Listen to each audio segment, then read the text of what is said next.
What's going on, guys? It's Steve. LeBron James pretty much has the 2017 NBA Most Valuable Player Award locked down. There's no chance that anyone else can win it. The only chance that's possible for anyone else to win it, the only person that stands a chance of winning the 2017 NBA Most Valuable Player Award, Kia Most Valuable Player Award, I do have to plug that in, is Demar Derozan. Have you guys seen his legendary start right now? He's putting, I think the last person to score the way he's scoring is Michael Jordan. You know, one of the best players in NBA history. He's in that conversation. You know, it's truly legendary. You know, and, you know, I saw a few, you know, I usually skim through a whole bunch of games because there's so many games on at once, right? But when they played the Knicks and I actually got to see him play, I was like, oh, this dude, he's not even doing anything. Look, he's inefficient, you know, because that was the first half.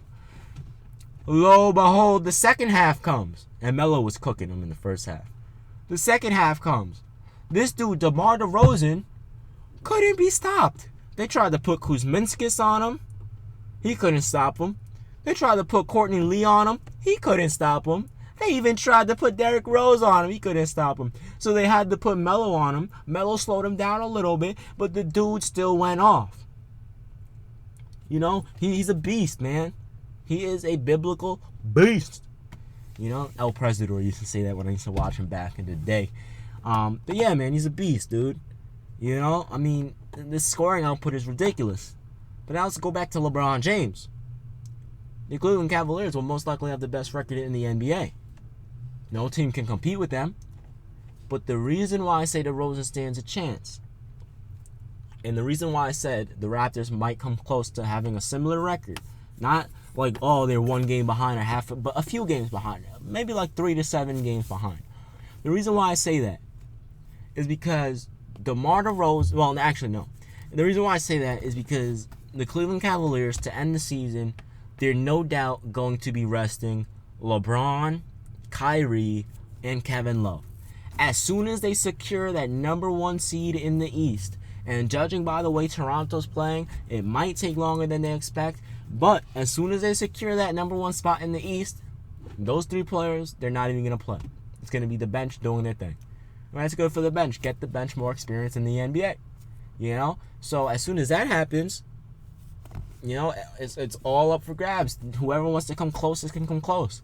You know, and maybe people will vote for DeMar DeRozan. You know, because he's having a legendary season. But, I mean, so is LeBron. The dude LeBron is averaging 24, 9, and 9. That's crazy, man. 24, 9, and 9, man. If his points go down, his rebounds and assists go up. If his rebounds and assists goes up, he averages close to 30. This dude is ridiculous, man. You know? So in terms of that, I mean, the only person that comes close, again, is DeMar DeRozan. You know? I'm sorry, but, you know, I don't think the Spurs are going to come close. I don't think Kawhi's going to come close. You know, because his numbers are slowly going down. As you can see, he had a really hot start, but his numbers are slowly going down. He's still a good player, but his numbers are going down. Paul George's numbers are down. You know, I think Paul George is averaging like 20 points per game. You know, I think Kawhi is down to like 23 or 24 now, and it's keep going down. You know, don't get me wrong, he's still a beast, but, you know, and Stephen Curry and Kevin Durant. By the way, did you see when Kevin Durant had that chase down block and then Stephen Curry pulled up from 40 in a dude's face? It's not even like he was wide open pulling up from 40.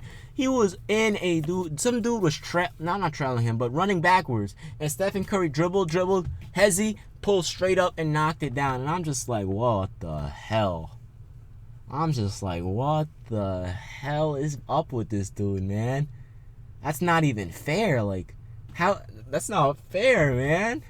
You know, that's exactly what I was feeling. Like, oh man, you know how that's crazy, dude. This guy, man, he's ridiculous, man. I can't believe he did that.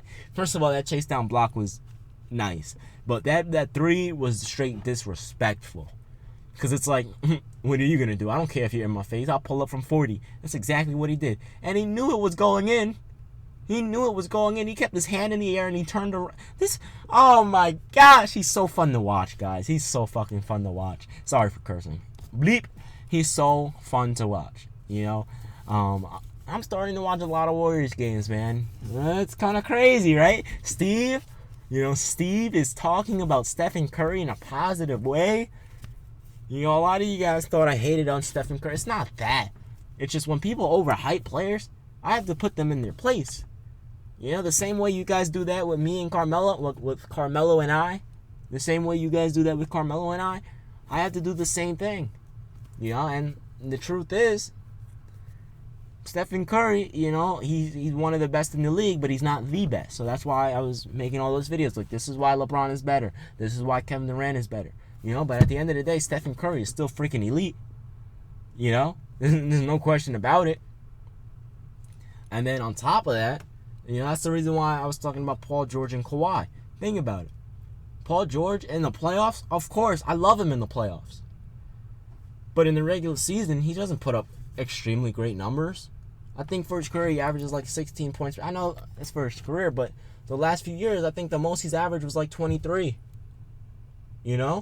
So in terms of that, I'm just like, you guys can't sit there and say he's top 5 when look what James Harden is doing. He's really underrated. I don't get it. I don't understand why people hate so much on James Harden. This dude is like LeBron James minus the defense. So if Carmelo Anthony was top 3 at one point because of his scoring ability, how come James Harden can't be? Because he's doing everything. Passing, scoring, being the floor general, taking over, clutch, crunch time, doing his thing. But he gets no love. Russell Westbrook gets a little too much hype. He's great, but he's incredibly inefficient and he's a turnover machine. But he's still a great player. Kevin Durant doesn't get love. He's still the second best player in the world, so I don't understand. But at the end of the day, LeBron James is the most likely going to be the 2017 NBA's Most Valuable Player award. It's not even a chance. It's not even close. It's not even close. I'm sorry, but it's not. This dude is just freaking ridiculous, dude. I have a feeling if he ever averages under 20 points per game, he's going to average a triple-double. And he'll be the first person since Oscar Robertson to do that, which is crazy. But if anyone deserves it, the greatest of all time deserves it. LeBron James doing his thing. You know what I mean? That's just what LeBron does, man. That's what LeBron does. He's the king of the NBA. And I really, really wish Michael Jordan played in the modern day NBA. I wish, you know what I wish? I wish we had a time machine to say, MJ, play one more season. You know why he retired in 03, right? Because he was still averaging 20, but you know why he retired? He didn't make the playoffs. That's not the reason. The reason why he retired because he knew LeBron was coming into the league. He was scared. He was like, uh-oh, he's about to snatch my crown. I can't get embarrassed by this 18-year-old. And look what LeBron came and snatched it. Obviously I'm just joking. He obviously wasn't scared. It's just a coincidence. A coinky dink. But yeah, okay. You know what? I'm gonna delete that part out of the video. I sounded like a real fruity. Hey, what's going on, guys? It's Steve. So, bullying. Bullying is one of the worst things you could possibly do. You don't have to be a child, and there's so many different forms of bullying. Whether you're ganging up on someone, like for example, the other day, I had to turn this video off. The other day, I saw a whole bunch of Hillary Clinton supporters beating up this old man, an old man, because he voted for Trump. I don't care if you think Trump is racist. I don't care if you support him or if you don't support him, if you support Hillary or you don't support Hillary. The point is, you don't beat up and gang up on someone like that. They pulled him out of his car. I think he had a sticker on his car. They pulled him out of his car. The man was like 60 years old. They pulled him out of his car and started beating up on him, slapping him, taking his clothes off, going in his wallet, stealing his phone. Why the hell? And then there's people filming it, laughing. Like, what is wrong with you? What is wrong with you that you do that? And I'm not here to support Hillary. I'm not here to support Trump. That's besides the point. The point is you do not do that to someone. I could not watch that video. It was so embarrassing. So embarrassing for me as a human being to sit there and watch that, and it pissed me off. I felt like punching the wall. You don't bully. What kind of person do you have to be 25 years old, young in your youth, and there's like 6 or 7 of you, and then you have girls and boys in the background filming you laughing, beating up and torturing an innocent man just because he has a different political view than you?